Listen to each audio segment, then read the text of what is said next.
মা বাবার বিচ্ছেদ, তারপর 12 বছরে বাবাকে হারানো। নাম সহজ, কিন্তু জীবনের গল্পটা একেবারেই সহজ নয়। রাহুলের ছেলের জীবনে হঠাৎ নেমে এলো কঠিন সময়, ছোট বয়সেই বড় ধাক্কা। কিভাবে সামলাবে সহজ?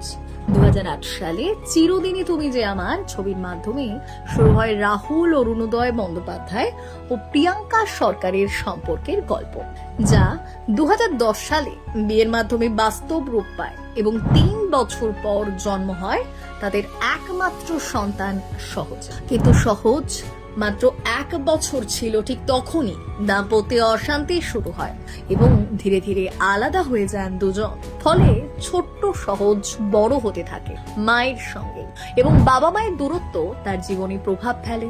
2018 সালে বিচ্ছেদের মামলা পর্যন্ত গড়ায় সম্পর্ক, যদিও ছেলের জন্য মাঝে মাঝে একসঙ্গে সময় কাটাতেন তারা। এরপর 2022 থেকে ধীরে ধীরে কাছাকাছি আসা, একসঙ্গে উৎসব পালন এবং শেষ পর্যন্ত ডিভোর্স মামলা প্রত্যাহার করে আবার একসাথে থাকার সিদ্ধান্ত নেন রাহুল ও প্রিয়াঙ্কা।